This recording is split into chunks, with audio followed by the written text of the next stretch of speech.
Home at 7 by R.C. Sherriff. The part of David Preston is played by Patrick Barr, Janet his wife by Isabel Dean, and Dr. Sparling by James Thomasson. The scene is set in the Prestons' house in the London suburbs. The year is 1950. Home at 7.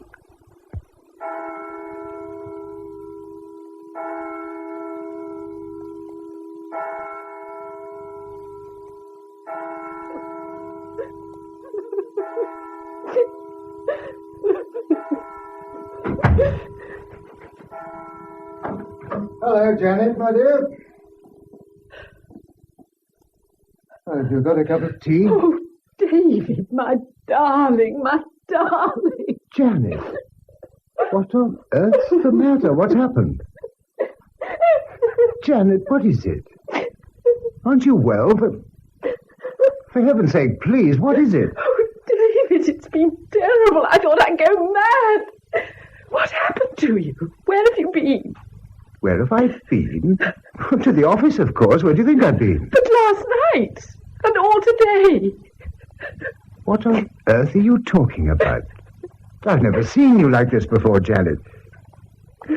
If you didn't feel well, why didn't you ring me at the bank? You only had to phone. I'd have come home at once. I've been in torment all day and all last night. I thought I was going mad. All last night? What do you mean, all last night? When you didn't come home. Janet, dear, look at the clock up there. It's just gone 7. I'm always home at 7, every night.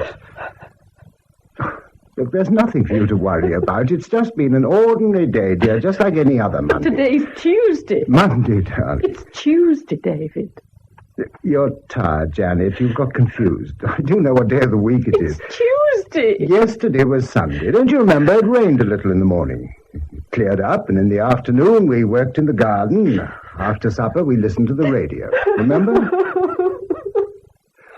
Look, I'll just go and make you a cup of tea, dear. You probably had an afternoon nap and dreamt that I didn't come home. But I did. Everything's all right. David. Yes? Just a moment. Well? The evening paper you just brought in. Look, Tuesday. Tuesday. But it's not Tuesday. Darling, we've always understood one another. If you suddenly felt you wanted to go away and be alone for a while, well, that's perfectly all right. I should have understood. But why couldn't you have telephoned and told me you weren't coming home? Janet, something's happened. I don't understand. You must give me time to think, because... Well, I'm sure there's really quite a simple explanation that'll come in a minute. Well, anybody at the bank could tell you I've been there all day. You've not been at the bank all day. I rang the manager. I had tea ready on this table here at 7 o'clock last night, like I always do. When you didn't come in, I thought you'd missed your train at Cannon Street, or perhaps the train was late for some reason. Then 8 o'clock came, and I was terribly worried, because you've always telephoned me if you're going to be late. Then at 9 o'clock, I couldn't bear it any longer. I rang up the police. You rang up the police? What did you expect me to do? Did you expect me to lock up the house and go to bed as if nothing had happened? Sergeant on duty said he'd inquire at the hospitals and let me know if anyone had been brought in. I sat up in this chair all night, waiting and listening. When the bank was open, I rang up the manager. What? He said you hadn't come in the morning, but you left last night as usual at 5 o'clock. You said you always leave at 6. You told me you always leave at 6. That's right, I always do, at 6. I asked him again because it surprised me. He repeated it. He said you always leave at 5. He must have made a mistake, or you misunderstood him. He always leaves at 5. He was speaking of himself when he said that. About noon, he rang again and said you still hadn't come in. Since then, I just sat here for hours and hours, and I thought I was going mad. And then you walk in as if nothing had happened and say I must have dreamt it all. I can only tell you one thing, Janet. Unless I've taken leave of my senses, I've been at the bank all day and done the usual work I always do on Monday. Oh, really? Look at my clothes. Do I look as if I'd wandered about all night? Where could I have washed and shaved? Do I look any different from what I look when I come in every evening from the office? This Tuesday paper, I don't understand. There must be some explanation, some quite simple explanation. Answer it, William. Hello? Yes, it's Mrs. Preston speaking. Yes, he's just come in. No, he's quite all right. I don't know. Yes, I'll tell him. It's the manager. He says you've not been at the bank all day. He'd like to speak to you. Good evening, Mr. Cooper. Yes, I'm quite all right. I don't know. I'd like to talk to you. Well, I really can't tell you anything now. I'll be at the bank early at 8:45 and come and see you in your office. Yes. Yes, good night. I'll get you a cup of tea. Yes, please. Thank you, Janet.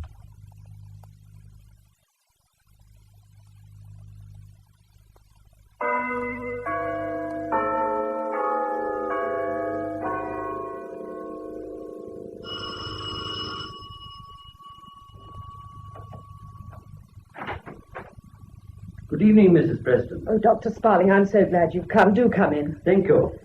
My husband's upstairs lying down. He didn't want me to call you, but I think you ought to see him. Come in here, will you? Thank you. You, definitely think he's ill? I don't know. I know nothing more than what I told you on the telephone. He came in looking quite well and cheerful. He looked perfectly all right until I told him what had happened. And then? Then, well, he refused to believe it until I showed him the paper and the bank manager rang up. He believed it then? Naturally, he had to. Oh, well, he couldn't possibly have thought that he could walk in like that and make him believe that nothing had happened, unless he honestly believed that nothing had happened himself. I know, that's what I don't understand. I believe he was absolutely genuine when he seemed surprised, and yet I had a feeling he was concealing something. Oh?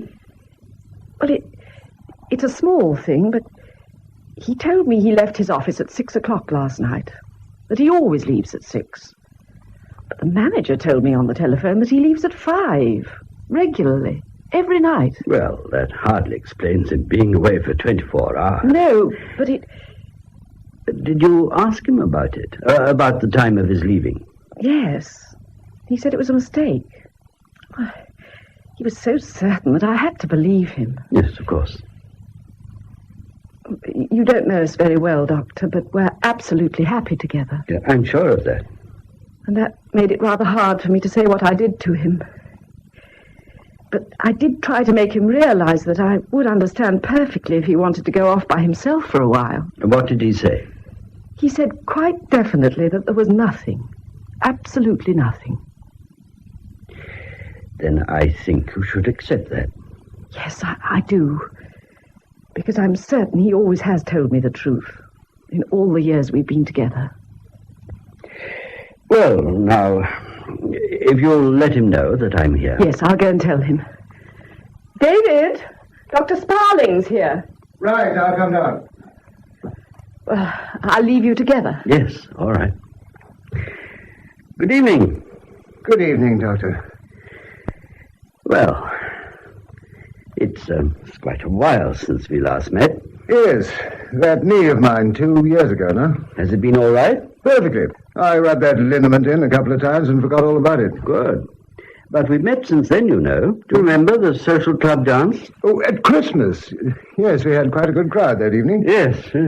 A lot of young people, I noticed. We encourage the young ones all we can. We make a rule to elect at least 3 under-20s to the committee every year. Good idea.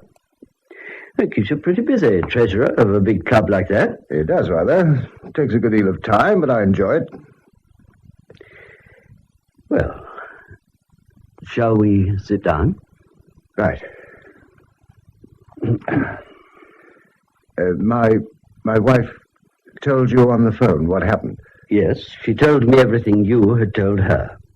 As a matter of fact, I knew last night that, something had happened. How?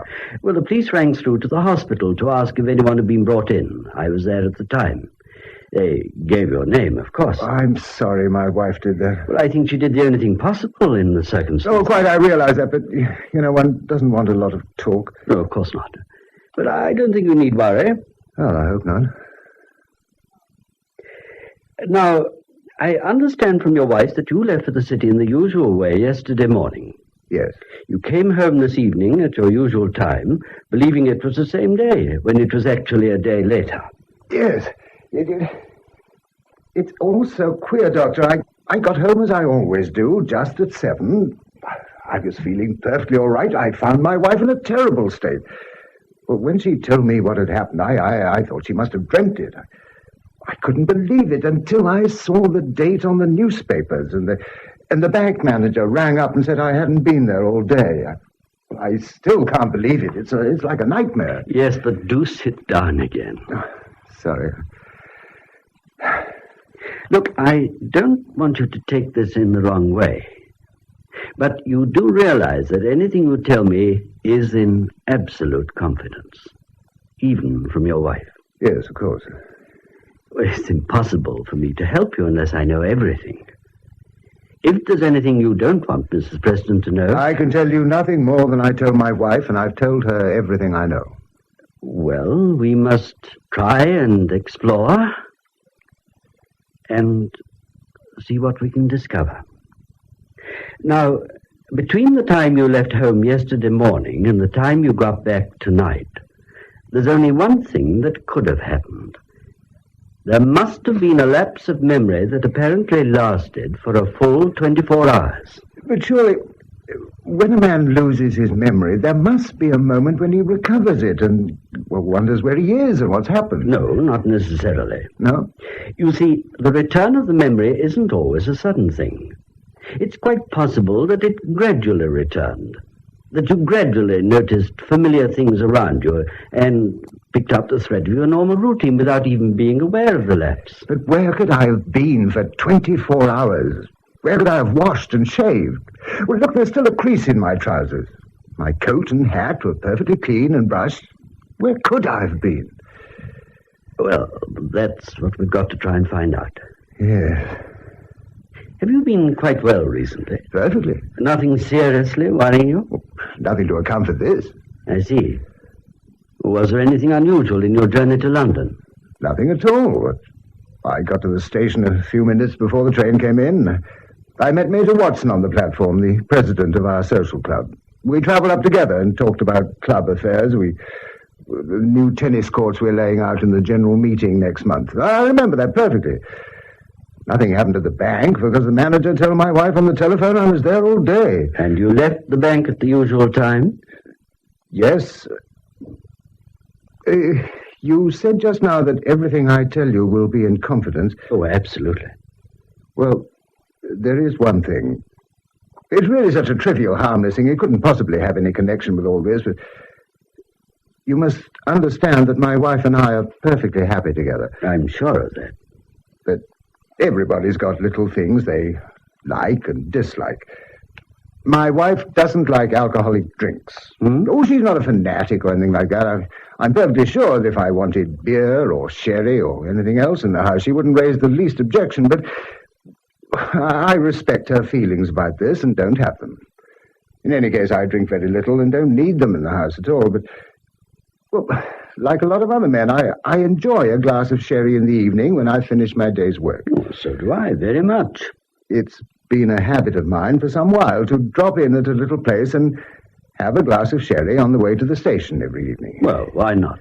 It was just after the war. We were short of staff, and I was working until 7 every night.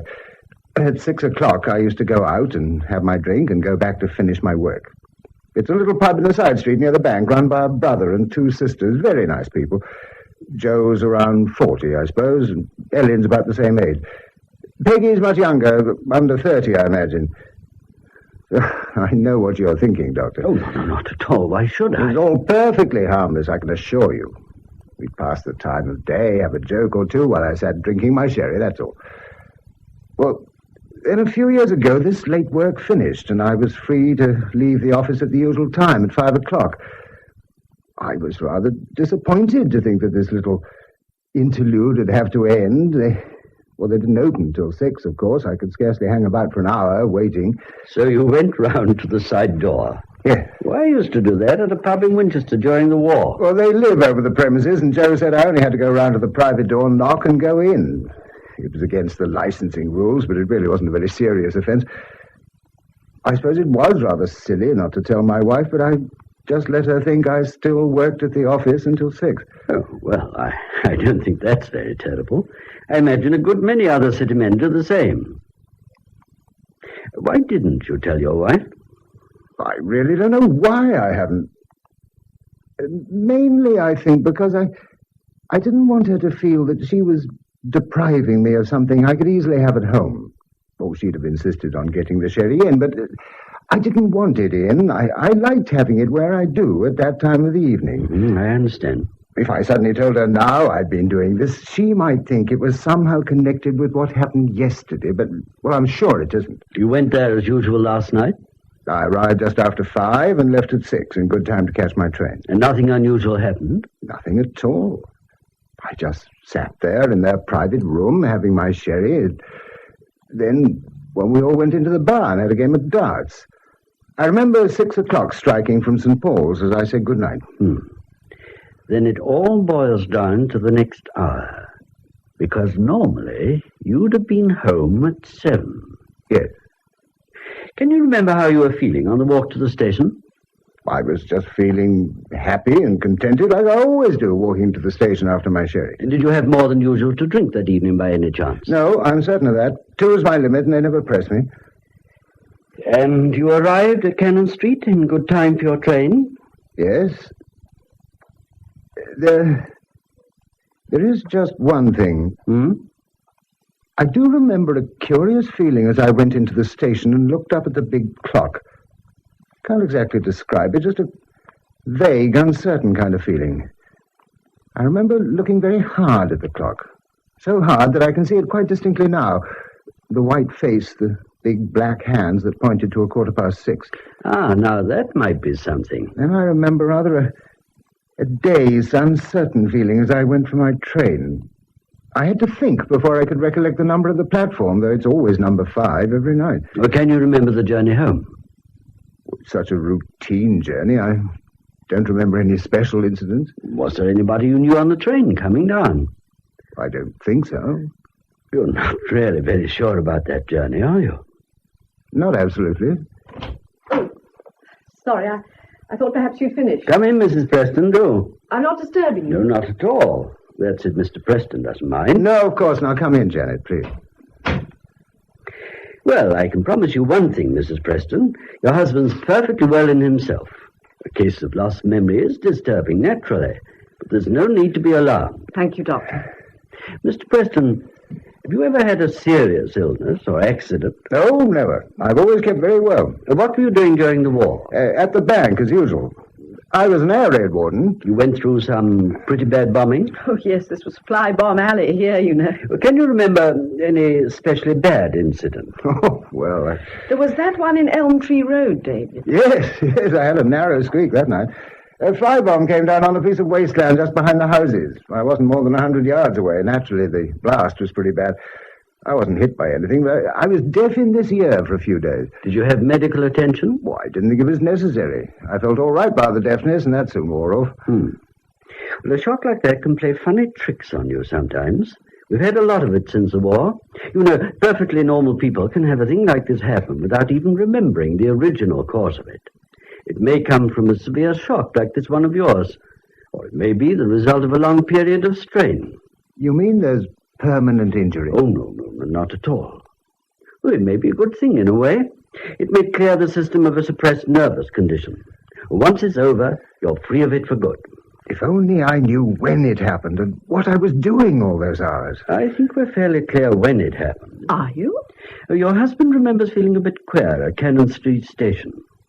You mean he lost his memory at Cannon Street last night and stayed there until this evening? It's quite possible. Oh, but surely the station master or somebody would have done something. Or you could stay in a big place like that for hours without attracting any special attention. Yes. You may have gone into the restaurant and had supper.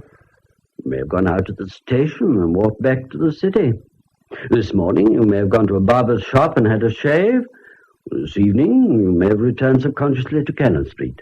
The sight of the station clock may have been the thing that brought your memory back. I can't believe that. I know every inch of London, every street. If I walked about all night and all today, why shouldn't one of 1,000 other familiar things help my memory to come back? Familiar things would tend to help, of course. That's why I think it happened the other way. That feeling on the station, your confusion about the platform your train left from, the uncertainty about the people in the carriage, all that sounds to me like the period of losing the memory. You mean it may have happened in the train coming home? That's something we don't know. Perhaps after a good night's sleep you may think of some little thing that'll piece the rest together. Well, I'll look in at about 10 in the morning. I must leave for the bank at 8. I promised the manager I'd be there early. Well, I wouldn't go to the bank tomorrow if I were you. Oh, but Have a quiet day. Don't worry. Do the garden. Go for a walk. As I say, I don't think you'll have any return of this. There's one thing that's worrying me a bit, Doctor, about the bank. Hmm? It's practically certain I shall be manager of the Eastbourne branch next year. Well? It's a good appointment, but it may affect things very much if the directors hear about this. Naturally, I don't expect you to make a false statement, but is there any way of preventing the bank from knowing what happened? But I understand that they do know. Didn't you say that you told the manager on the phone, Mrs. Preston? Well, I had to. What else could I say? Yes, but you only said I hadn't come home. You never mentioned lost memory. Well, of course I didn't. I didn't know. Supposing I said that there was some misunderstanding. If I say I spent the night with friends and my wife had forgotten, or I'd forgotten to tell her. Well, that's entirely up to you. If I'm asked for a certificate, then, of course, I would have to say what happened. Well, I wouldn't need a certificate for 2 days' absence. Could I go to the bank the day after tomorrow? Oh, yes, I think so. I could say I was taken ill at my friends, and by misunderstanding they didn't send the message to the bank or to my wife. Well, it's no affair of mine what you decide to say. I'm only concerned if I'm asked for a certificate. Well, you won't be. I'll ring the manager in the morning and explain. I wonder if that's the police sergeant. Well, did you ring up to say I'll come back? Yes, just before I rang the doctor. It's not a thing the police have to do anything about, is it, Doctor? Oh, no. Well, but I'd see him for a moment if I were you, now that you are home. Oh, then let him in, Janet. Yes, all right. Well, I'll send you some sleeping pills. Oh, I never take things like that. Well, go to bed early, then. Oh. Then have a good rest, and I'll come in at about 10 tomorrow morning. It's Major Watson, David. Oh, hello, Major. Come along in. Do you know Major Watson, Doctor? President of our social club. Yes. How are you, Major? Oh, I'm pretty good, thanks. I saw you at that Christmas dance of ours. You came as a guest, didn't you? Yes, I came as a guest. What do you think of the supper? Oh, excellent. You can tell a man by his friends and a club by his food. That's what I always say. Have you wrote him as a member, Preston? No, not yet. I think we ought to. Of course he ought. You propose him and I'll second him. Yeah, right. It's the best club for miles round. Bridge, billiards, everything. Including a monthly brains trust. And we've just been running a sweepstake on Sherriff to raise funds for a new hard tennis court. Collected over 500 quid. The club takes 20%, so we didn't do too badly. Very well indeed. I'd sell you a ticket if we hadn't closed on Sunday with a draw tomorrow. Well, if I'm a member next year, I'll have a chance of winning it. Good night. Good night. Good night. No, I'll see you out, Doctor. I'd like to have a word with you. All right. Just wanted to ask. Yeah, nice chap. Yes. I was only thinking the other day, we ought to rope in a few doctors. Got a couple of chemists, you know, but no doctors. But what's he here for? Aren't you well? Nothing much, just a bit of tummy trouble, that's all. Oh, I wonder why he went on the train this morning. Been home all day? No. Matter of fact, I spent last night with friends. Something I had for supper disagreed with me, so I stayed the night with them. I've only just got home. You say you spent last night with friends? Yes. You mean you slept the night there? I just told you. Some old friends on the other side of London. I go there now and then. Oh. Well, I just came to see that you have got the sweepstake money. The sweepstake money? You did take it away from the club last night, didn't you? What? Robinson, the club steward, said you were there in the office at 10 o'clock. You must be pretty late for dinner with those friends of yours on the other side of London who didn't leave the club till after 10. You did go to the club last night and take the money, didn't you? I tell you, I spent the night with friends. You never went to the club at all? No. Oh. What did the club steward tell you? Whatever he told me, it was a damn lie, and the man's a dirty, low-down thief. What did he tell you? He came round to my house last night to leave the keys, because he's going off on his holidays today. He said he turned out all the lights and spent half an hour in his pantry clearing up. But just as he was going, he saw a light in the office. He thought he left it on by mistake, so went in to turn it out and found you there at the safe. He found me at the safe? Yes. He said it was open, and he saw the sweepstake money, all those bundles of notes, on a chair. He said you told him you weren't happy about leaving all that money in the safe, and you were going to take care of it until the prizes were paid out. Do you mean that's all a lie? I've told you I wasn't there. That damn thief. He had it all so smooth and pat, I never doubted him. He was artful enough to say that he quite agreed with you, taking it, because he thought himself it was too much to leave in that small safe. And then, just when he was going, he slipped in a bit that I understand now. What was that? He said you acted strange and lost your temper and told him to get out and mind his own business. Well, knowing that you never liked the fellow, I didn't doubt that either. But you see why he said it. Why? To make me wonder about you when we found the money was gone and give him more time to get clear. And now that this scoundrel has had a clear day's start. Are you certain the money's gone? Of course I'm certain. I went round this evening. £515 of club money, members' money, with the draw tomorrow night. Oh, Lord. Well, we must get the police on him at once. If they pick him up quickly, there's a chance he won't have had time to spend it. Can I use your phone? Major Watson, don't do anything tonight. Don't do anything? What do you mean? The scandal it would mean for the club. Scandal? Good heavens, man, it's the dirty, barefaced robbery. He tries to throw it on you, and you say don't do anything. There may be some mistake, some misunderstanding. How can there be a mistake? The money's gone. Well, it may not have been stolen. Well, if it wasn't, where is it? We counted the money ourselves on Sunday night and locked it up. If Robinson didn't take it, who did? I don't know. I only know that I'm club treasurer, and I feel myself responsible. If there is a mistake, then it would be a terrible thing to put the police onto Robinson and accuse him if he's innocent. Well, what's your idea? Sit back and talk and let the dirty skunk get away with it? You know we aren't insured against losing money. I tell you, I feel responsible. Well, it beats me. You never liked the man, you never trusted him. And now when he does the dirty on us, you want to cover him up. Look, I'm tired tonight, Major. I've had a bad day. I'm not well. Do you suppose I'm well after this? What are you going to tell us some kiddies tomorrow when we meet to draw the horses? Pretend the money's still in the safe, or say we don't know who stole it when we do? Will you wait until the morning, Major? Let's decide then. Give him another clear night for his getaway. It's very serious to accuse a man until we're certain. Look, what are we going to know in the morning that we don't know now? Please. Well, I don't know what's happened to you, Preston. I thought you were a businessman, and I thought you put the club above everything. I'll ring you first thing in the morning. I'll probably ring you before you ring me. I'm president of the club, remember. I've got my responsibilities.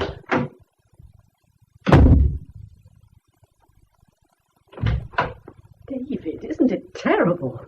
How did you know? I met Mrs. Warren just now when I saw the doctor out. Well, how did she know? It was in the late paper.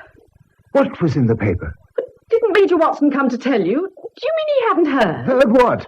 They found Robinson, the club steward, this evening in that little wood by the pond on the common. He's been murdered.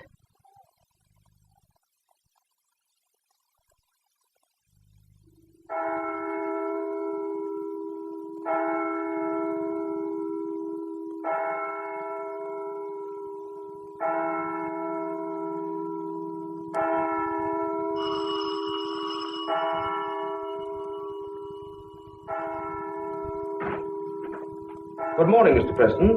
Good morning. I'm Inspector Hemingway. I spoke to you on the telephone just now. Oh, yes, that's right. Will you come in? Thank you. Oh, what a lovely show of those dwarf chrysanthemums you've got out there. Yes, I go in for those. That's a wonderful touch they give to an autumn garden. Well, how do you get such fine colours? Oh, I managed to get a little good manure from the riding school. Not much of the good old stable stuff about these days. No, I'm afraid there isn't. You know, down my way, the milkman still comes round with a horse and cart. And the people with gardens all wait with pails and shovels, hoping for a bit of luck. Well, that's one way. The trouble is, horses are so regular in their habits that the same man gets it every morning. May I sit here? Yes, of course. Well, it's a bit of a shock for you, this Robinson business. Yes. I never met the chap myself. Stranger around here, wasn't he? Yes, he came from the north, I think. Yes, I got a bit about him from Major Watson this morning. Lonely sort of chap, by all accounts.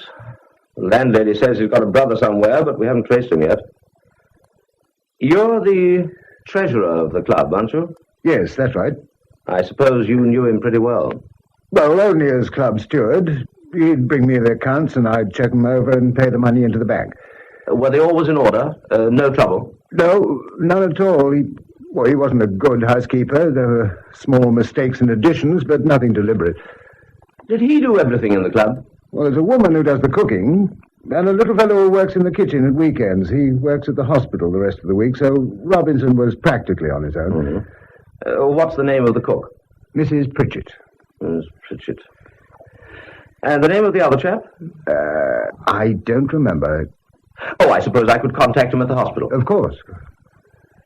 Major Watson told me a queer story.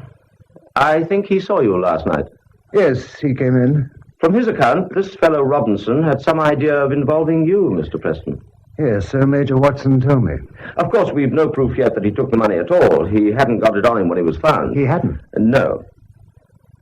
I don't imagine he really thought he could involve a man like you, but it was the time he wanted. Still, if he did think he could involve you, he was certainly out of luck, because Major Watson says you were staying with friends on the other side of London that night. Yes. Well, of course, we have to check up on everything in a case like this. It's only a routine matter, so if you'll just give me the name and address of the people you stayed with on Monday night, we can clear that up right away. I spent the night with an old friend. His name is Wainwright. Yes, Wainwright. Will you give me his address? 182 Manor Farm Road, Wembley. 182 Manor Farm Road, Wembley. I was over at Wembley for a day at the Olympic Games in the summer of '48. Did you see them? No. It was the day of the marathon race. I'll never forget that finish. Terrific. It's pathetic in a way. Hmm? That poor Belgian fellow losing in the last few yards after all those miles, remember? Yes. Yes, if you're a sportsman, that sort of thing nearly makes you cry. Yes, it does. Well, I won't keep you, Mr. Preston. They'll need you at the inquest because this story Robinson told Major Watson will come in as evidence, but you'll know in good time. It's bad luck on your club. Yes, it is. Were you insured against that kind of robbery? No, they won't insure money. Well, let's hope we get it back for you. Yes.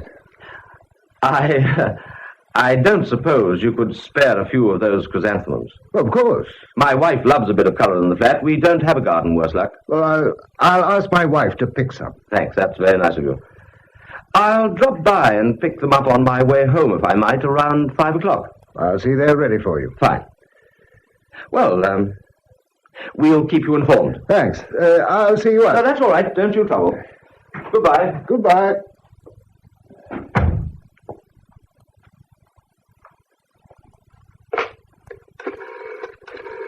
What did the inspector say? I'll tell you in a minute. Who are you ringing up? Please, Janet, I can't talk if you're here. I'm sorry. I promised the inspector some chrysanthemums. Would you go out and pick him some? Everything's all right, then? Yes. Now run along, please. All right. I'm going. Hello? Hello, I want to speak to Mr. Wainwright, please. What? When did he go away? Last Saturday. I must get in touch with him. It's very urgent. But you must know what hotel he's staying at. I see. No, there's no message. Goodbye.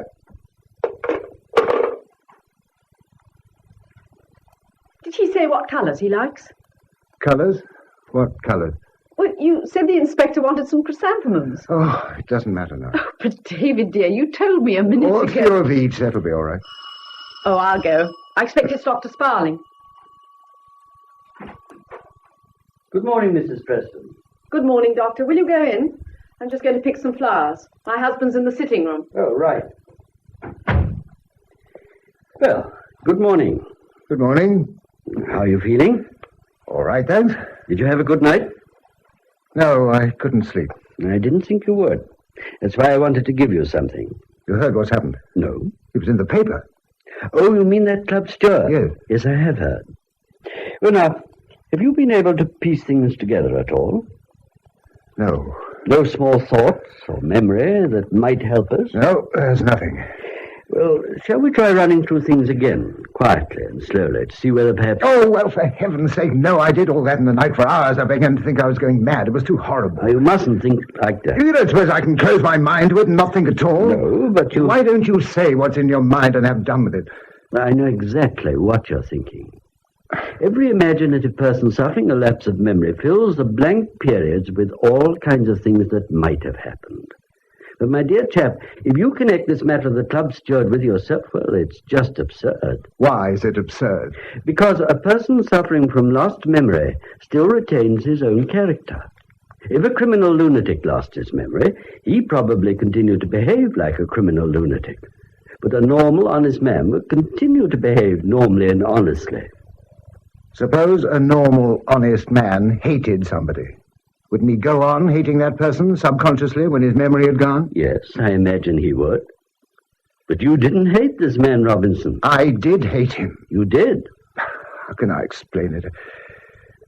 From the day he came to the club, I disliked him. I opposed his appointment because of that, and I'm sure he found out I opposed him. What made you do that? Oh, how can I say? I've never had any bad feelings for any man in my life except for him. Partly, I think it was because I enjoy the club so much. I helped to found it, and I liked its pleasant, friendly atmosphere. Directly I set eyes on this fellow, I knew he was wrong for a club like ours. I disliked his type, his big, fat body, and his pale, flabby face. Most of all, I disliked his eyes, the way he looked at me. I don't suppose I had any proper grounds for opposing his appointment. He brought a good character from the army. He'd been in some kind of catering job. Oh, the committee overruled me. Naturally, I was hurt at being overruled in a club that I'd helped to found. Did he prove himself to be the wrong man? Oh, he did his work well enough. He didn't drink or anything like that, but the more I saw of him, the more I loathed him. I used to look forward to going to the club, but after he came, I began to hate it. I felt his eyes on me every time he came into the room. I felt something evil and horrible about him. I knew he'd glory in hurting me if he could, and was waiting for the chance. Imagination can play cruel tricks. That's why I told you to stay at home today and You rest. don't think I'm suddenly imagining all this? For months now, I wake up in the night fuming at what this man has done to destroy my pleasure in the club, wondering what I can do to get rid of him. But you've got to be sensible. You never in your wildest moment thought of murdering him. Naturally, I didn't. Then you're not very likely to have murdered him on Monday night. Do you know what happened on Monday night? A few hours before he died. He told Major Watson he saw me in the club taking the sweepstake money. Hmm? Well, you can prove you didn't do that either. How can I? By common sense and reason. Yes, but how? If a man were desperately in need of money, he might be drawn subconsciously to a place where money could be found. But That is possible. if he definitely had theft in mind before he lost his memory. But if you're going to tell me that you've been calmly planning robbery and murder for the past few weeks, then I don't believe you. And what's more, I can't help you, because you're making no attempt to help yourself. Now sit down and keep calm. Sorry. When you left me last night, I hoped I'd wake up with everything clear. But when I heard about this murder, I didn't dare to sleep. Reason told me that if my memory remained completely blank, then I could honestly defend myself against everything they accused me of. I could answer with a clear conscience, and I had no knowledge or recollection. But if it did come back, if I knew what happened, well, then I'd have to tell the truth or wait for it to be dragged out of me in court. I was dead tired when I went to bed, but I fought all I could to keep myself awake. I had a feeling that if I could get through just one night... But you did go to sleep and dreamt every horrible thing on earth. No, I didn't sleep. I never lost the sound of the rain trickling outside and the trains and traffic in the distance. It began to come in little bits at first, like you said it would. Queer little disconnected things. A chestnut tree, some strips of thin metal tinkling like bells, and a man's feet rustling through dead leaves. One side of my brain fought against it, the other side went probing on. Then, suddenly, it came together. I was on the common. I saw every detail. The moon was shining and the wind was rattling those little metal strips that hang around allotments to scare the birds. I saw the pond and the line of chestnut trees with the dry leaves coming down, and the 2 old dugouts under the mound. I was walking along the path beside the pond in a desperate kind of fear, and this man Robinson was following, creeping along in the dark like a fat grey slug. I went between the trees and down the steps to one of those dugouts. There was a heap of old sacking in one corner. I put the money under it and covered it over with sand, and all the time I could hear him up there roaming about in the dead leaves. Then I went up the steps and looked out. I could just see him going into the wood, and I followed him. When did you know that he'd been murdered? Well, last night when somebody told my wife. Did this person tell your wife how it was committed? I didn't ask her. Well, how was it committed when he came back to you last night? I followed him into the wood, and well, then I tore my mind away from it. It was too horrible. You see, perfect autosuggestion. Doesn't that make you see reason? You dreamed what you were told by your wife. If only I could believe that. And you added to the dream what Major Watson told you about the stolen money. And you woke up when your information about the details came to an end. You said my memory might return, so how can you be really certain? I can only weigh the two things together and go for the one that's more probable. If I were asked point blank whether I remember anything of those lost hours, I mean, if anybody in authority were to ask me on my oath, would it be honest to say that I still remember nothing? Well, in your place, I certainly would. Whether it was honest, I don't know, but that's what I'd do if I were questioned. I have been questioned. When? Just now. An inspector came to see me. He wanted to know where I was that night. You see, I told Major Watson I spent that night with friends. He told the police, and they came to ask me the name and address of the people. Well? I couldn't very well go back on what I told the Major, could I? If I'd gone back on what I told him and said I'd lost my memory, I might just have asked to be arrested. What did you tell him? I told him I spent Monday night in Wembley with a man named Wainwright. He's my best and oldest friend. I knew if I rang him up and asked him to tell the police if they inquired that I was with him that night, he'd do it without question. Did he agree to that? A caretaker answered the phone. Wainwright went off on a motor tour on Saturday morning. Oh, I'm afraid this is rather serious. What do you think I ought to do? Nothing until you've had proper advice. No, I think a solicitor would know the right thing to do. I haven't got a solicitor. Do you know anybody? Well, most people around here go to Mr. Petherbridge. I've never met him. They're an old family firm. They've been here for years. It's all to the good to have somebody who knows the local police and the way to talk to them. I'll drive round and see if I can get him.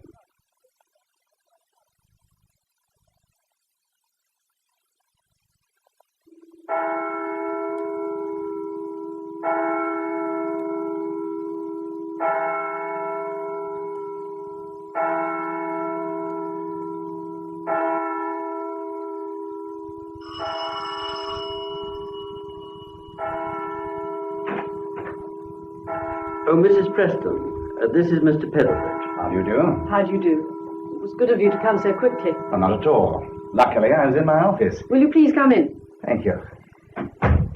This is my husband, Mr. Petherbridge. How do you do? How do you do? Would you sit down? Thank you. Well, Dr. Sparling gave me a brief outline of the facts on the way here, Mr. Preston. I see.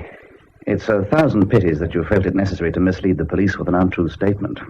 It makes it very difficult. Yes, I know. I shall be obliged to ask you some questions that may seem unpleasant, but a legal advisor must be in possession of the entire truth before he can decide upon the best means of defense. If Dr. Sparling told you everything I told him, then you have the entire truth. My husband lost his memory, Mr. Petherbridge. Yes, quite.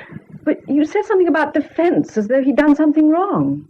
You surely don't have to defend yourself simply because you lose your memory. No, but you have to realize that your husband made a grave misstatement to an official inquiry into his movements on Monday night.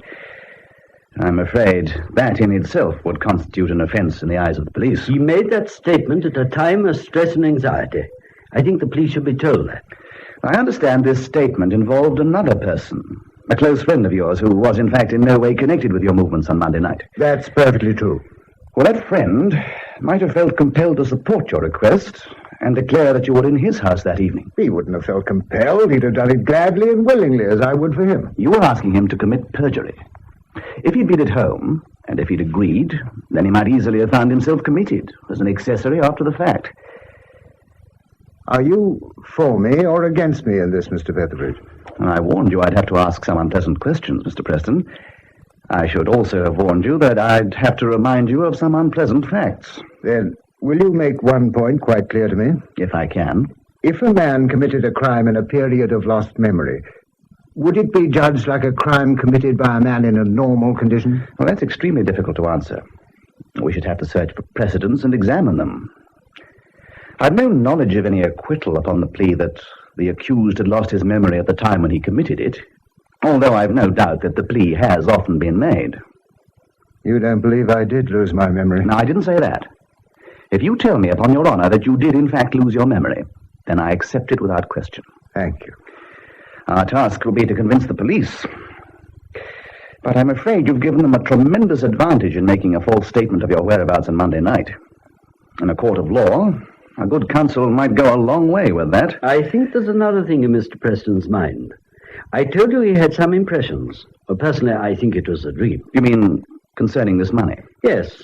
A man can imagine all kinds of things, but there is a chance of his memory coming back in fragments, even completely. So it may be difficult to decide what part is imaginary and what part is true. Yes, exactly. But it's easy enough to settle about this dream last night simply by going to those dugouts and seeing whether the money's there. I think that would be most unwise. Why? Well, the police would have men on duty in the neighborhood of a murder. We should be inviting suspicion.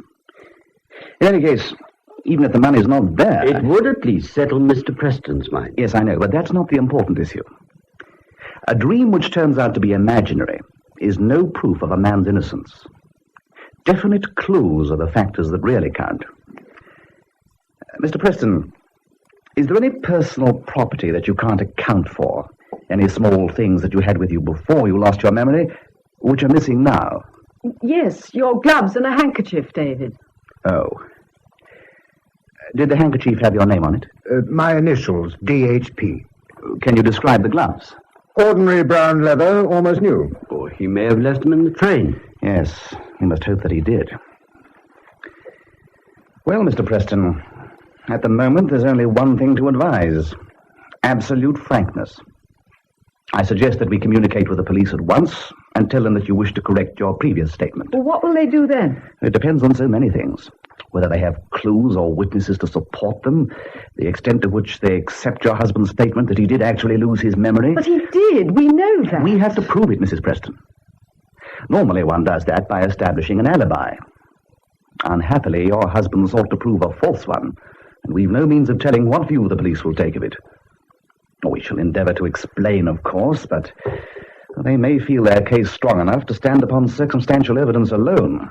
They may proceed on those grounds. So we must engage the best possible counsel to defend you. What'll that cost?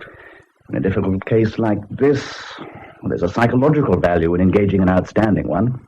I don't quite see what you mean. I mean that an important counsel commands a larger fee than a lesser man.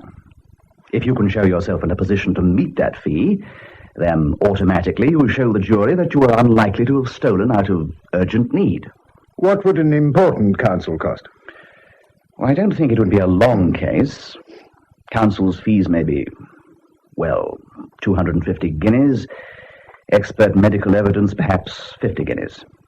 If the case went against us and an appeal were made, well, then perhaps another 100 guineas. I'll go. Yes, I would say that 500 guineas would provide for everything. I'm sorry to disturb you again, Mrs. Preston. I'd like another word with your husband, if I may. Will you come in? Thank you. Good morning, Inspector. Oh, good morning, Mr. Featherbridge. Mr. Preston has asked me to act for him. You know Dr. Sparling? Yes, of course. Good morning, Doctor. Morning, Inspector. I expect you know why I called again, Mr. Preston. Yes. Wembley Station called at Mr. Wainwright's house. Yes, I know. Mr. Wainwright left for his holidays on Saturday. Yes. If you knew Mr. Wainwright had gone away, I'm wondering why you told me you stayed with him. I didn't know.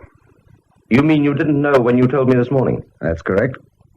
If you'll excuse me, Inspector, Wouldn't it be It's quite all right, Mr. Featherbridge. This is just an informal talk, that's all. I don't intend to make any notes. Oh, very well. Mr. Preston, the caretaker at Mr. Wainwright's house told our people that somebody rang up for Mr. Wainwright about 10 o'clock. Was that you, by any chance? Yes, I intended to ask Mr. Wainwright... That's all right. It occurred to me you may have given that information by mistake. That you stayed with Mr. Wainwright some other time and got it mixed up with a visit to some other friend on Monday night. When I called this morning, I explained I only needed the information to rule out the story Robinson told Major Watson. Yes, but I'm not asking for a minute-by-minute account of everything you did that evening, because a man can't often do a thing like that when he's suddenly asked. You see what I mean? I only just want a rough idea. I can't tell you anything of what I did on Monday night or anything about Tuesday until I came home in the evening because I had a lapse of memory. A lapse of memory, I see. Do you know when you lost your memory and when it came back? I've been able to account for everything up to 6:15 on Monday evening at Cannon Street Station. I remember feeling strange on the station. I had some difficulty in remembering the platform my train left from. You mean you think you were losing it then? He was either losing it or it was coming back. I see. About that safe in the clubhouse, do you happen to know how many keys there are to it? There are 3. Major Watson has 1, I've got 1, and there's another kept at the bank down here. I imagine you keep yours in a safe place. I keep it here with my other keys. My office keys, a latch key to the house. This is the key to the safe. So Robinson, the steward, didn't have one then? Oh, no, there was no need for him to go to the safe. He had a cash box of his own. Have you got a key to the club itself? Oh, yes, with the others. Here. Do you drop in sometimes after the steward closes up for the night? Occasionally. I've got a desk there for club papers. Sometimes I've walked round after dinner. You've no recollection at all of going there on Monday night? No. Well, now, I wonder if you'd just walk round to the station with me. You know, it's one of our routines to take down a statement. It's just a formality. I've taken one from Major Watson this morning, and I shall be taking quite a few more. I'll do whatever you need. It won't take long. Shall I be coming back? Why, yes, of course. Would it be all right if I came too? You want to make a statement, Mrs. Preston? No, but I think my husband would like me to come, wouldn't you, David? I mean, I'd like to wait for you. Well, I think I'd stay here, Janet. There's really no need. But I would rather come with you. I imagine you were wearing what you might call a city suit on Monday. Yes. Do you mind if we take that along? And the shoes you were wearing? What do you want? Oh, it's just another bit of routine. If you need them, I'll get them. I'll come up and help pack them. You've no objection to my being with my client when he makes his statement? No, not at all. We'd prefer you to. Well, we won't keep your husband's things for long, Mrs. Preston. Good clothes aren't easy to get these days. I look after all his things myself. You haven't cleaned or pressed the suit since he went to the city on Monday? No, I haven't had time. We've been so worried. Oh, that's all right. Oh, we'll be with you in a few minutes, Mr. Featherbridge. Right. Shall we go upstairs and collect your things? Yes, of course. Shall I lead the way? Thank you. Mr. Featherbridge. Yes, Mrs. Preston. About the fees that you mentioned just now. I'm wondering, if I were to pay them myself, could you do anything to prevent my husband from knowing? Well, how could we do that? Could you say that the barrister had offered to defend him without fees? Would he believe that, do you think? Oh, I don't know. Look, if I tell you something, will you promise not to say a word about it to my husband? Well, certainly. I'll go if you like, Mrs. Preston. No, I want you to know too, Doctor. I think it'll help you to understand why my husband seems so worried and difficult. Very well. You see, for a long time he's been terribly in need of money, although I only knew about it last week. Oh? His father was an agent who travelled round collecting money for his firm, and then one day he couldn't pay. I believe it was betting. They were going to have him arrested, but David said that he'd pay back every penny his father had taken. I see. First of all, he sold an insurance policy, but that wasn't nearly enough, so he borrowed some from friends, and the rest he got from a moneylender. Gradually, he paid back all his friends, but the moneylender kept adding expenses and things, and now it's nearly double what it was to begin with. You say your husband only told you of this last week. No, he never told me. But you said that... Yes, I saw a letter. I went to a drawer in his desk for something, and I couldn't help seeing it. It was a horrible letter. From this moneylender? Yes. It said if all the money wasn't paid in a month, he'd tell my husband's bank and then get them to stop it out of his salary. I had to speak to him about it. You see, I've got a little money of my own, an annuity I bought with a legacy. I wanted to sell it there and then, but he was furious. He said nothing would make him use my money. If the police happen to ask for any statement, Mrs. Preston, I think you'd be well advised to say nothing whatever about this. I wouldn't dream of telling them. David would never forgive me. But you do see why we must pay those fees without my husband knowing. He couldn't hope to pay himself. He'd rather not be defended at all if he knew that it came from my money. Yes. My own charges will be purely nominal, but, well, we must face the fact that counsel will require a fee. Oh, I'll never believe that David did this terrible thing. They haven't said so, Mrs. Preston, and it's possible they never will. But they think it. I can see that. If they don't, why does the inspector want to take away his clothes? They do that to criminals. It's horrible. It's something they always have to do. I'm sure he'd like me to go with him.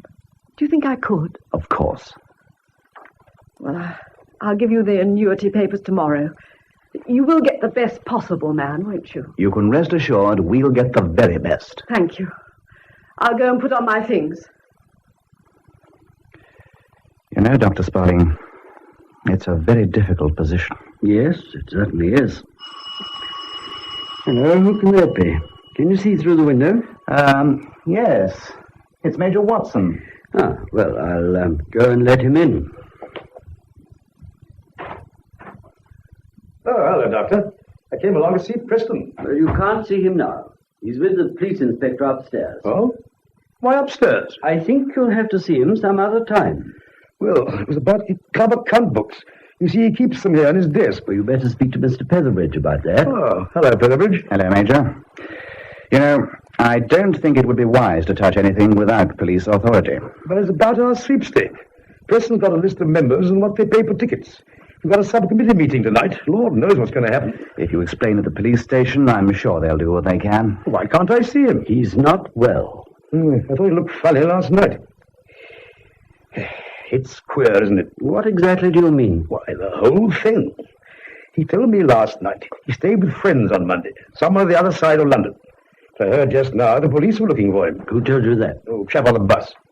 Police rang up the hospital, wanted to know if Preston was there. Now, look here, Major, you mustn't take any notice of anything Preston may have said last night, because he was ill. He seemed all right. What's wrong with him? He suffered a lapse of memory on Monday night. Good Lord. That's a bit thin, isn't it? What do you mean by that? Well, I mean it's a bit thin, that's all. What's he told the police? He's told them the truth. Poor old Preston. I'd never have thought it. Have they got the money back? I'm not aware that Preston had anything whatever to do with the money or the murder. But you said he told the truth. That he lost his memory on Monday night. Does that mean they haven't got the money back yet? I don't know.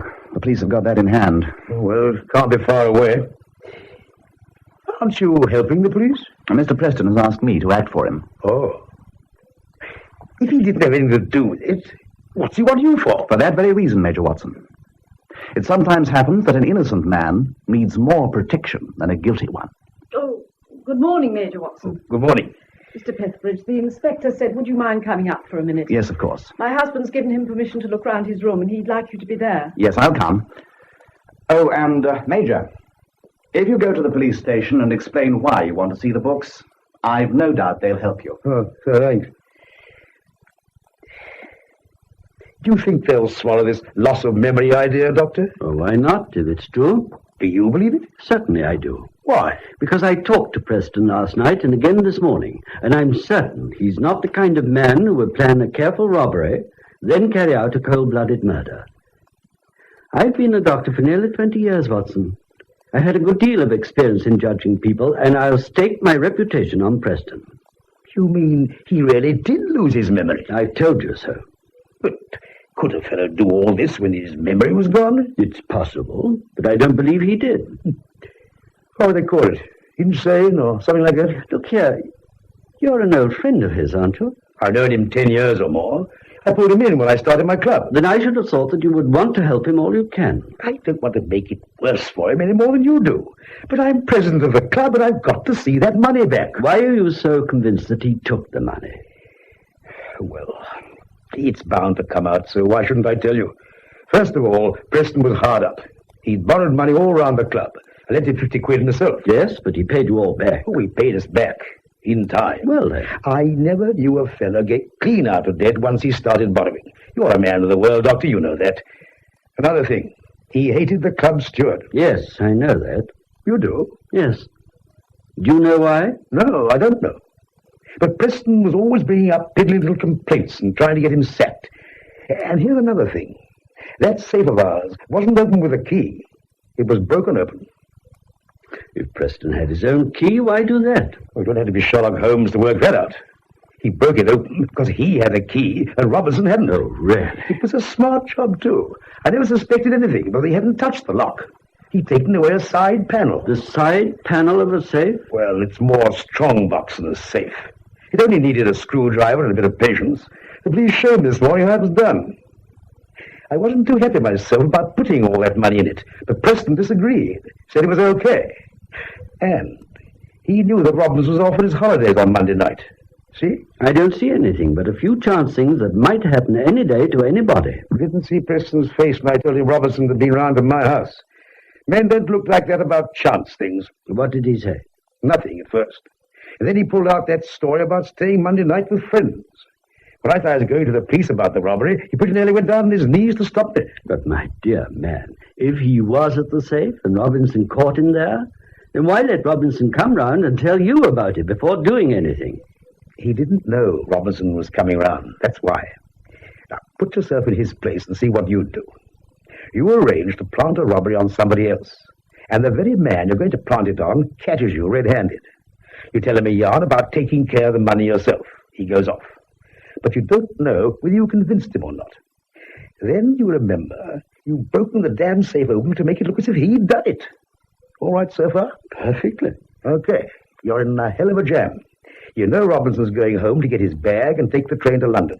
You know where he lives, and you know the path he'll take to the station across the common. How is the murder done? Knocked on the head from behind. Battered in. Why are you saying all this against Preston? I'm not saying a word against him. I'm giving you plain facts. Yes, it looks bad for Preston. But then if you tie a lot of chance things together and throw in a bit of imagination, it might look just as bad for others. Even for you. For me? That's rich. So why not? Supposing you wanted money. Well, you knew where it was just as well as Preston did. What proof have you got that Robinson ever came round to your house that night at all? Was there a witness? My wife was there. In the room? She'd gone to bed, but she would have heard the bell. Well, that's easy. You could have gone outside and rung the bell yourself if necessary. You see, we've only got your word that Robinson ever came round and accused Preston. Supposing you broke open the safe because you have a key. You said yourself it only needed a screwdriver and a bit of patience. At first, you mean it to look like an outside burglary, but Robinson catches you red-handed. Anything wrong with that so far? Quite a bit. I was at the pictures all Monday evening. Only got in a few minutes before Robinson called. Can you prove it? Did you go with anyone? My wife doesn't like the pictures. I always go alone. You see? No proof you were at the pictures. No proof that Robinson ever called. You kill Robinson to keep him quiet. Then you think of Preston. You know it's common knowledge in the club that he disliked Robinson, and you knew he borrowed money. You also know that he's a quiet man who spends most evenings at home.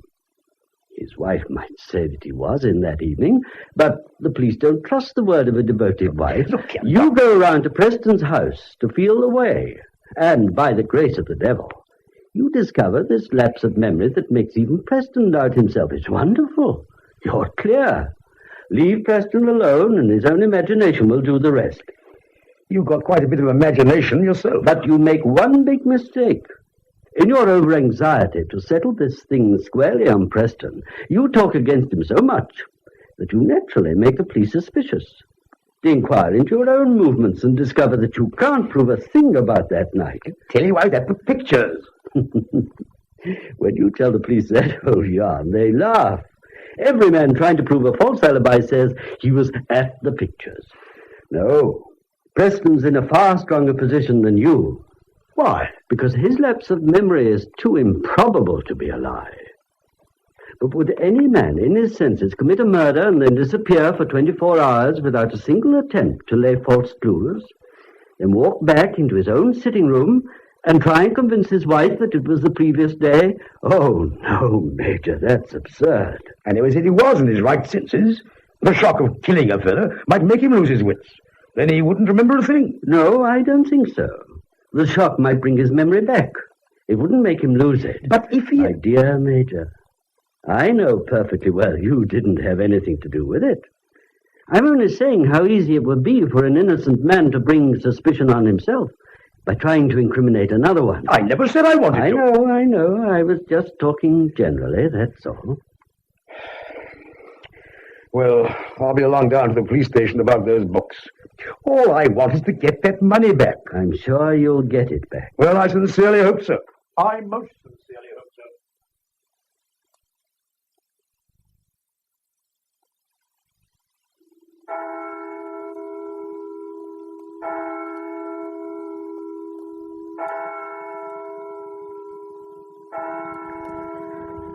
Tea, David?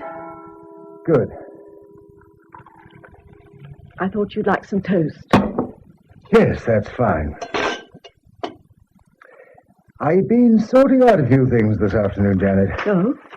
There's only the gas bill and the laundry and a small account from Rogers for the tulips. I've written checks for those. You know the bank pays my salary straight into the account, and that'll come in next Wednesday. As it's a joint account, you can write checks yourself without any trouble or worry. Oh, I'm certain it won't be necessary. I know, but I've always done these little things myself, and I wouldn't like you to be confused and troubled if you were alone. Oh, I'm sure there isn't any need, David. If they were going to do anything, they would have done it yesterday when they had you at the police station. The inspector was so nice when you came out of that room. Yes, he's a nice man. I'm lucky. He told me to see that you rested when you got home and not to worry. He wouldn't have been so cruel as to say a thing like that if he meant anything. Yes, he let me come home, but he put a policeman to watch the house. Oh, you imagine things. There's always a policeman up there by the high street. There was one there all night. I can see from the bedroom window. You're just tormenting yourself. If you were by yourself, Janet, I wouldn't like you to live alone. I was thinking perhaps your sister would come, or perhaps you'd rather go to her. Your sister'd have her pension, and you'd have your annuity. Are you listening, dear? Yes. I had a talk with the solicitor this morning about that moneylender, and there's nothing whatever for you to worry about, because he'd have no power to make any claim on you. So if he does write you, then give the letter straight to Mr. Petherbridge. And don't do anything silly like raising money on that little annuity of yours and sending it to him. You promised me that, Janet. Yes. I've written this letter to the bank. I want you to post this if they take me away. I've explained everything, and I'm sure they'll do something for you after all the years I've been there. But you mustn't talk like this, David. I can't bear it. I know, dear, but I couldn't bear it if I had to go away without feeling we'd arranged everything we possibly could. But even if they did take you away, they couldn't treat you like a criminal. It wouldn't be human to blame you for something that happened when you weren't yourself. We're not certain they'll believe I lost my memory at all. But it's true. It is true, isn't it? I swear that, dear. Whatever happened that night, I knew nothing about it. I did nothing deliberately. I really don't mind now what happens, so long as you promise to carry on and be happy. Oh, how could I be happy? By believing in me, dear. It's going to help me so much if you do that. Still think it won't happen. It's just your imagination all the time. Oh, you haven't slept or even rested properly since you came home. Why don't you lie down and try to get some sleep? Yes, I think that's a good idea. At 7 o'clock we'll have supper. Then why not go to the pictures? It's our night, isn't it? Yes, I forgot that. Thursday. They didn't say you got to stay in. We'll say good evening to that policeman at the corner, and he'll say good evening back, and not take a bit of notice. And you wonder why you've been so silly. I don't know why you're so good to me. Oh, darling. You will try and rest, won't you? Yes, I'll go up now, straight away. And I'll get the supper ready.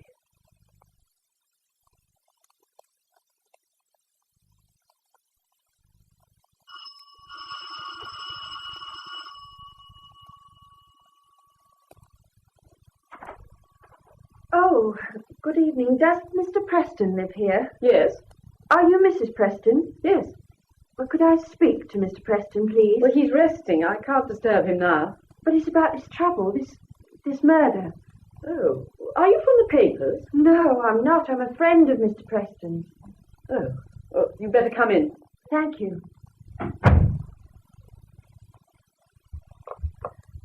You see, I'm really quite an old friend of Mr. Preston's, and I thought I might be able to help him. I think I know most of my husband's friends. Oh, yes, I expect you do, but I don't suppose Dave ever told you about me. Dave?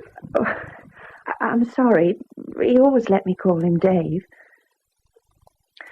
Is he in trouble about this murder? I mean, really in trouble? Because if he is, I think I can help him. You haven't told me your name. Oh, Peggy Dobson. I work with my brother and sister at the Feathers in River Lane, in the city, you know. The Feathers? It's a public house. Our own place. Oh. Well, won't you sit down? Yes, thanks. What is it that you want to say? Well, I came down as quickly as I could. I only heard about this trouble at lunchtime. My husband's name hasn't been in the papers. How did you know he was in trouble? Well, a young man who has lunch at our place comes from down here, and he told us how they took Mr. Preston round to the police station yesterday. Oh. Well, of course, we'd read about this murder in the papers, but even if they had mentioned him, we might never have known it was our Mr. Preston. And we only realised it when this young man said, you know that fellow Preston who comes here in the evening, they're after him for that Bromley murder. Oh, I saw at once. I'd got to come. Well, what have you come about? Well, everything. Last Monday night. What? Well, you see, Mr. Preston's been coming to our place ever since the war. He just drops in of an evening on his way home. I see. Now, look, if you think there's anything in this, you're wrong, because there isn't. I'm not the sort that runs after other people's husbands. I didn't suggest it, Miss Dobson. No, but you're looking it. It's no good talking if you aren't going to listen. Why don't you bring Dave down? Let me tell him. I told you my husband's very tired and trying to rest. If you've anything to say, you can tell me. All he ever had was a glass of sherry. Sometimes we'd sit round chatting in our private room. Your private room? Well, because he came before we opened, that's why. Oh. Sometimes we'd go into the saloon bar and have a game of darts. But he always left on the stroke of 6 to catch his train at Cannon Street. You say he's done this for a long time? Oh, yeah, getting on for 5 years now. I'm sure it does him good, because he looks so tired and worried sometimes when he comes in, and he looked especially tired on Monday night, so I gave him a sandwich with his sherry. Then we went into the saloon bar for a game of darts, and we were laughing and joking. Then the strangest thing happened. What? Well, you see, there's a little van that brings our sandwiches. It comes about 5:30. Well, it had finished unloading, and just as it was starting off, there was a terrific backfire, you know, like a gun going off. Well, we all jumped because it startled us, and Mr. Preston did too. He turned his head quickly, and when he turned it back, he looked different. How do you mean he looked different? Well, you know when you turn your head quickly and rick your neck? Yes. Well, it was just as if Mr. Preston ricked his brain. He looked round as if he didn't know where he was, and he dropped the dart he had in his hand and he sat down. Well, of course, I mean, it scared us because we thought he was suddenly taken ill or something, but well, he kept saying he was quite all right in a queer sort of way, and then he got up and he said, you better go down to the shelter. What shelter? Well, I don't know. We've never had a shelter. Oh, we just used the cellar in the war. But it made us see what had happened. We knew he was an air raid warden in the war, and he suddenly thought it was still on. We talked to him, we said it was all right, but he just kind of mumbled and kept shaking his head. Why didn't you telephone and tell me? Well, how could we? He never told us where he lived, and there are crowds of Prestons in the telephone book. Yes, of course. Well, then opening time came. Well, we couldn't have him sitting there in the bar looking so queer, so my brother Joe took him up to the spare bedroom and made him lie down. After a while, he dozed off. When the bar closed at 10 o'clock, we all went up, all three of us, and we sat round talking and wondering what we ought to do. Well, you could have sent for a doctor. We did think of that. We even thought of the police. You see, he didn't have anything to help us. He got no identity card or letters or anything, and he was sleeping so peacefully we thought we'd better wait and see what happened when he woke up. I see. Well, Joe and I looked in twice during the night, and he was still sound asleep. But he woke up quite easily when I took him a cup of tea in the morning. Still very funny, though. He still didn't seem to know where he lived or the place where he worked. Oh, poor David. Yeah. He washed and shaved himself with Joe's razor quite naturally, but his mind was still all mixed up in the war. He kept saying it was a quiet day with no alarms, and then he'd say, "Listen, here's one coming." You see, he was thinking of the fly bombs all the time. Yes, of course. We gave him some breakfast and we made him stay quietly in his room, but Joe said if he wasn't any better by the evening, we'd have to tell the police. Well, you knew that his bank was quite close. Why didn't you tell them? We didn't know. But surely... Oh, of course we knew he worked in a bank, yes, but we didn't know where. Yes, the doctor said something like that might be possible. What did he do the whole day? Oh, we just sat about up there in the bedroom. Soon after 5, Joe said the only thing to do was to get him quietly round to the police station and tell them what had happened. So I gave him a sherry, just to set him at ease, and we sat in the saloon bar. We all had a sherry. And suddenly, he began to change. He looked puzzled and restless, and then he sort of braced himself up and he said, "Aren't we going to finish our game of darts?" Now, you see, we were sitting round in the same place at the same time of evening, drinking sherry just like we did the night before. Yes, I see. Well, he stood up and he took one of the darts and he said, "Come on, what are we waiting for?" Oh, we didn't know quite what to do at first. And then St. Paul's began to strike 6 and he said, "Good Lord, 6 o'clock, it's time I went." Well, of course, we hated the idea of him going off like that alone. But he looked so ordinary and natural when he got his coat off the peg that we almost thought we were the queer ones. I just remembered something, Janet. Hello, Dave. Peggy. Why did you come here? Well, I heard you were in trouble. How did you know? A young man who comes from down here said the police had you round yesterday. Janet, Miss Dobson works with her brother and sister at a place where I drink a glass of Well, sherry. of course, we read about this murder and... I should have told you, Oh, Janet. don't worry about that, David. Listen to what Miss Dobson has to tell you. So at once I've got to find out where you lived and come down and help you. How can you help me? Miss Dobson says you spent the whole of Monday night with them. You stayed the whole night at the Feathers, Dave. Now, directly I tell them that, they can't go after you anymore. But I left your place at 6 o'clock when St. Paul's was striking 6. But that's it, you didn't. I mean, not on the same day as you came in. You didn't come out until the murder was all over. I came into the Feathers just after 5 on Monday evening. I left at 6 o'clock, while the clock was striking. The police know that. The police never came near our place. How can they know? Because I told them. Everything I remember, just as it happened. Janet, I came down to tell you something. I'm sure it must have happened in the train coming home. No, Dave. Up in my room just now, I suddenly remembered quite clearly the people in the compartment when the train left Cannon Look, Street. Dave, I know what I'm talking about, and you've got the whole thing mixed But up. later on, they were different. There was a soldier with a haversack and a boy with a parcel. It seemed to be a different train. Well, the doctor said that might have happened. I may have got out of the train before it got to Bromley. How can you get off a train if you never got on it? Now, it doesn't matter what you say or think. Directly I've been and told the police your worries are over. Do the police know you've come here? Not yet, but they jolly soon will. You know what it'd mean if you went to them, how serious it'd be. You're not a child, Peggy. You realize the consequences. Look, you don't understand what happened to you, and you're not trying to understand. I want you to go home now. Oh, Dave, Don't think can't I'm you- not grateful. You came to help me, and you have helped me. More than I can ever say. I shall always... Oh, that'll probably be the inspector. I'll go. I think I better go upstairs again. Dave, surely you... Peggy, do please go home. Good evening, Mrs. Preston. Is your husband at home? He's just gone upstairs. But I want you to hear what this young lady has to say. Oh, I expect you're Miss Dobson. That's right.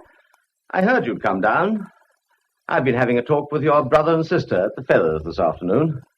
Oh, you have you? Yes, Mr. Preston told us yesterday he called in at the Feathers that night, but, you know, he was so definite about leaving at 6 o'clock that it rather put us off the track at first. Well, Mrs. Preston, I'm sure it must be a relief to you. Relief? We never really thought your husband was involved. What?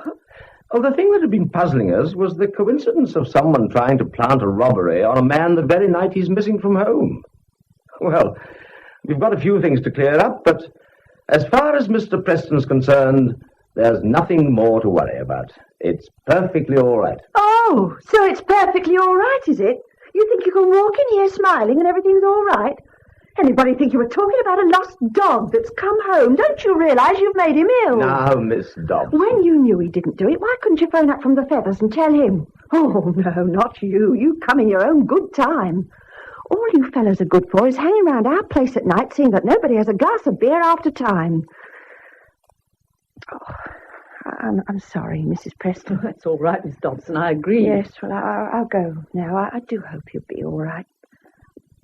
Do you want me for anything else, Inspector? No, there's nothing, thank you. Well, you know where to find me when you do. I'll see you out. Thank you so much for coming. Well, that's quite all right, really. Good night. Good night. Inspector, for 2 days and 2 nights, my husband has believed himself to be a criminal lunatic. Don't you realize what that's done to him? I do, Mrs. Preston. I only wish it could have been avoided. It's nearly driven him mad. He wouldn't even listen to what Miss Dobson had to say. You've got to convince him. Please, please, will you go up and tell him? Of course, I'll do whatever I can. That's why I came. Oh, wait a moment, he's coming down. Well, Inspector? Well, Mr. Preston, I was just coming up to tell you there's nothing more for you to worry about. What? It was you who put us on the right track when you mentioned the little fellow who worked in the club kitchen and did odd jobs at the hospital. But what's You that? remember after your wife phoned the police, they phoned the hospital to ask if you were there? Yes.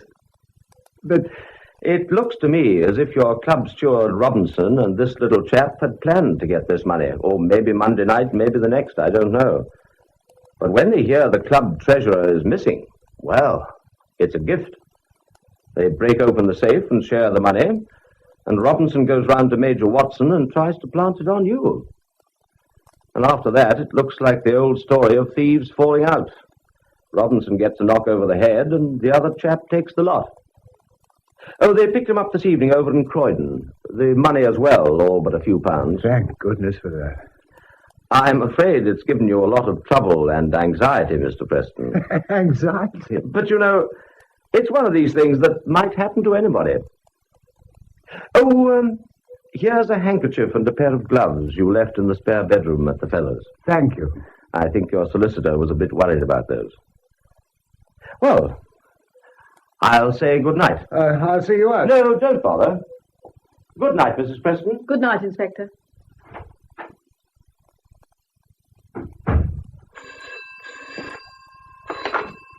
Hello? Yes, it's Mrs. Preston speaking. No, I don't think he can come just now. Later on, perhaps. Oh, well, wait just a moment. It's Major Watson. You don't want to speak to him, David, do you? Yes, I'll speak to him. Good evening, Major. Yes, it's good news, I've just been told. Why, of course, Major. I knew you never thought that. Oh, yes, by all means, draw the horses. Why not? 8 o'clock tomorrow evening. I'll be there. Yes, I'll bring the books. Good night.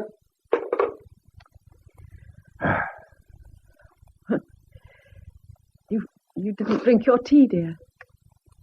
It's cold. Well, I'll make some more. Thank you, dear.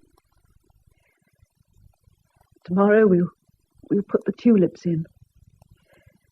In the afternoon we'll go for a walk in the park.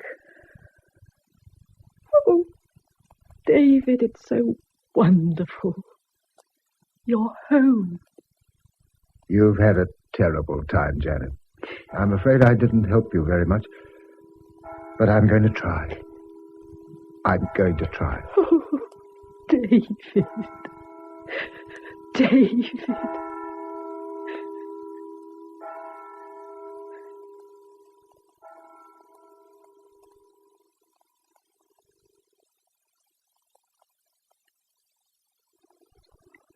In Home at 7 by R.C. Sherriff, the part of David Preston was played by Patrick Barr, Janet Preston by Isabel Dean, Dr. Sparling by James Thomasson, Major Watson, Geoffrey Winkut, Mr. Petherbridge, Michael McLean, Inspector Hemingway, Simon Lack, and Peggy Dobson, Barbara Mitchell. The play was produced by Martin C. Webster.